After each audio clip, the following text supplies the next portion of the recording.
day again. Welcome to Coffee Time with the Sanctuary. Today I'd like to introduce you to another of our counselors, Ingrid Smith. Welcome, Ingrid. Thank you, Hilary. So good to have you with us. Nice to be here. Thanks for having me. It's only a pleasure. Okay. Ingrid has a load of experience, many years experience with children. And so we asked Ingrid to come along today to give us a little background to parenting and child issues that we've seen over and over at Sanctuary, and Ingrid has seen in her career as a counselor, psychologist. Ingrid, can you give us a little bit of a background as to where you started, what your passion is, how you became a counselor? Super. I'm a social worker. Also studied psychology.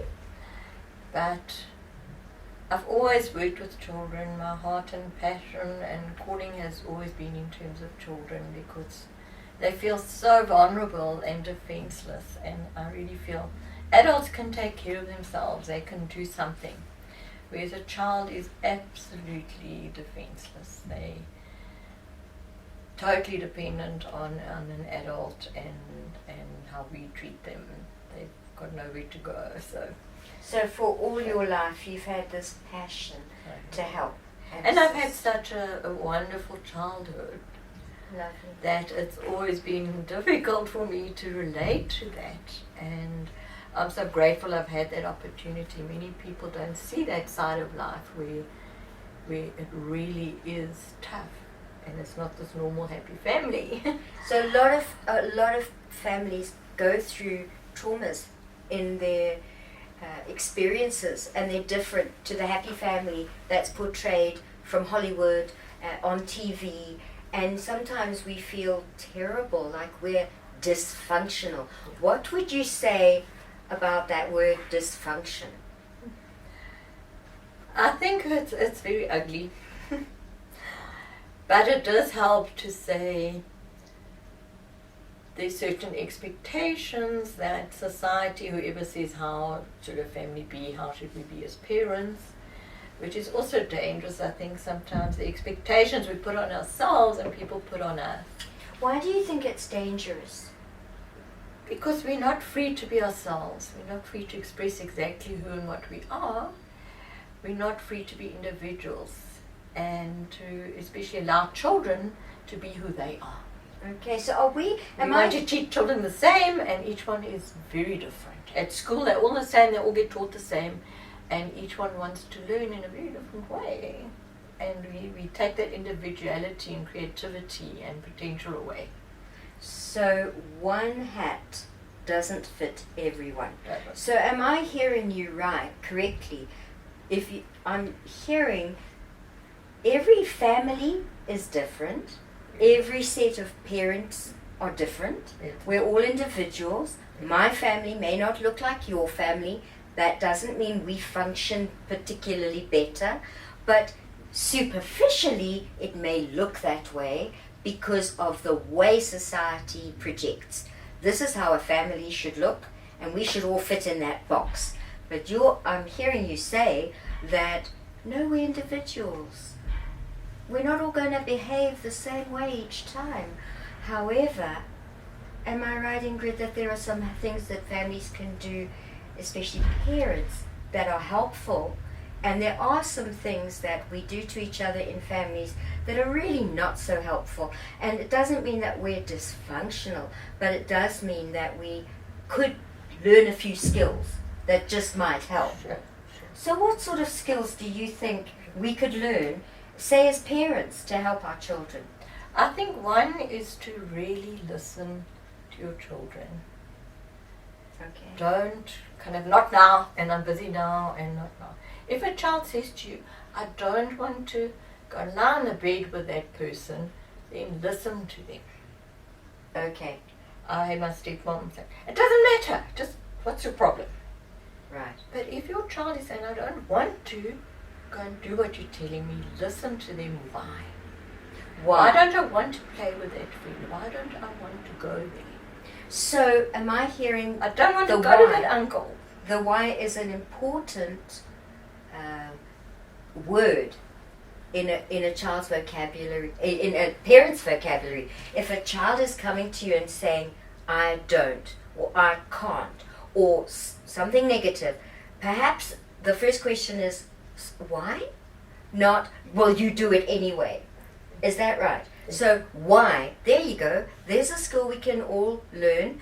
I'll ask why next time. So one style of parenting is to be very authoritarian or authoritative, and we want to have an open communication relationship with children. And often as parents we forget to go into the child's world.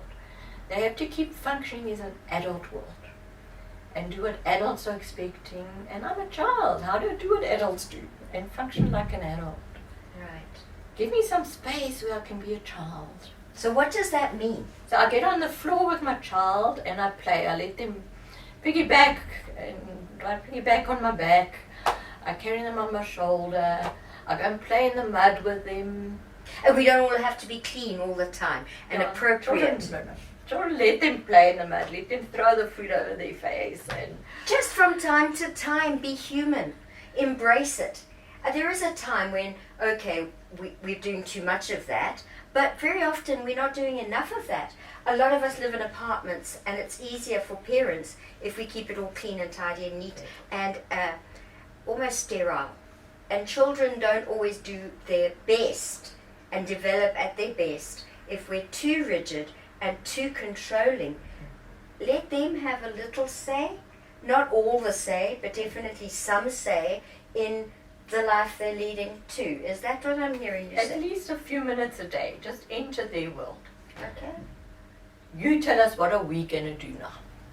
It might be once a week for half an hour. It might be 10 minutes a day. But what do you want to do now? I'm here to just listen to you, and this is you.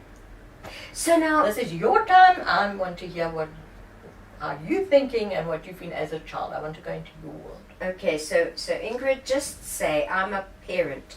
Say I'm a mom. And I'm out at work all day, and I've come home, and I've just yelled at my child. I have heard what you've said, and I'm looking at myself and thinking, you see, I did it again. I am a lousy parent. I'll never be a good parent. There's no, oh no, what am I going to do now? You see, there's no hope for me. A lot of parents keep getting this advice, and they just can't measure up. What would you say to a parent who's possibly really messed up?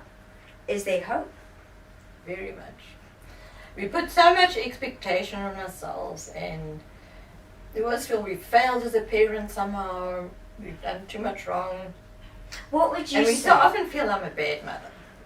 And that is the worst thing. We can't all be perfect. Right. There's no mother who's perfect.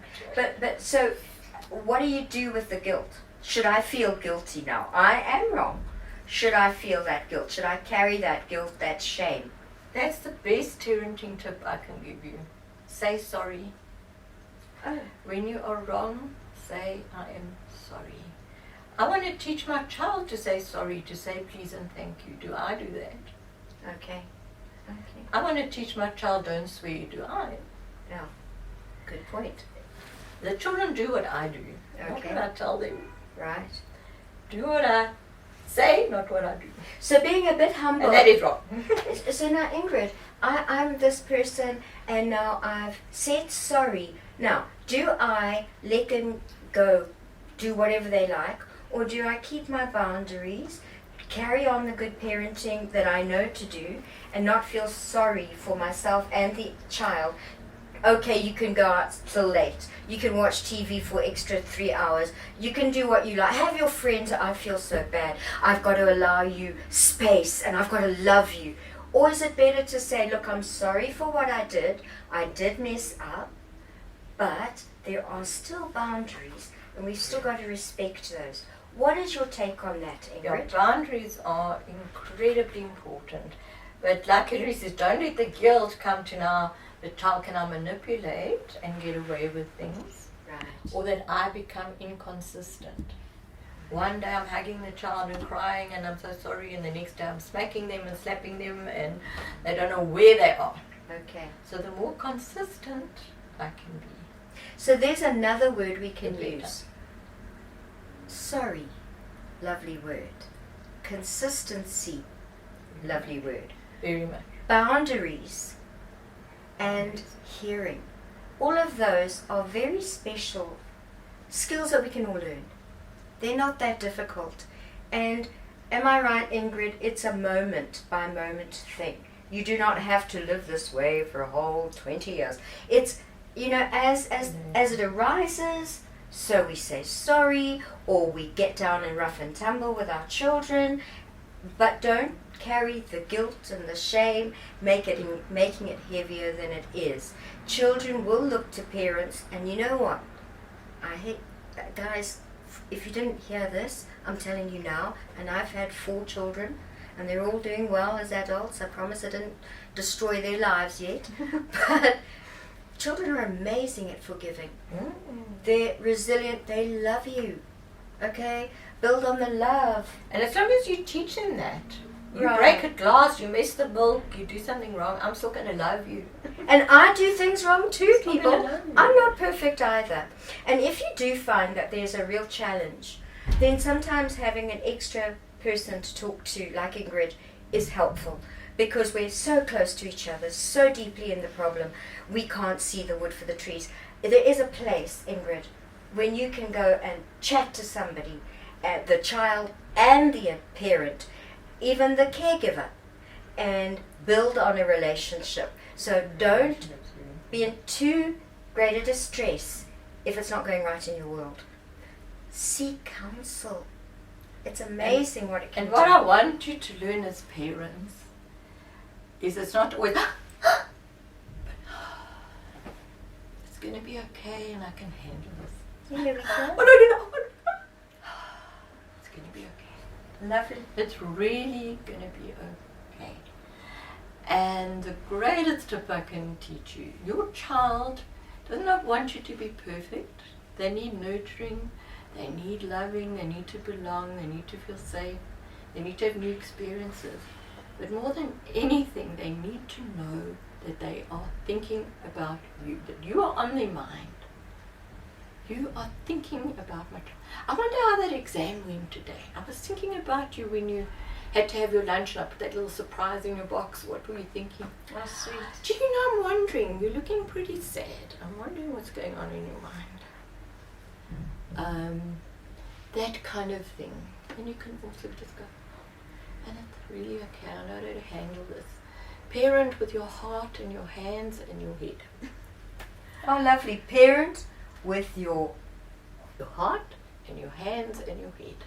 I love it. And my last wonderful tip. Yes. If you have a meal together as a family, no TV, no devices, none, you can prevent alcohol abuse, drug abuse, truanting, kids running away from your home in the most incredible, staggering percentage just because you do that one little thing. I don't care if you're having a sandwich, a piece of bread with nothing on.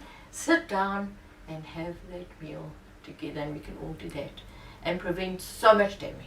And I want to say that that is a very helpful tip for those children who are facing cyberbullying. That parenting, that loving meal is the counterbalance to what they might face outside. Ingrid, thank you so much for coming. It's been so helpful and informative. I hope to see you again soon. Thank you so much. God I bless. look forward to that. And God bless you too, our viewers. Have a wonderful future with your children and enjoy it. Enjoy your children. Amen. Bye-bye.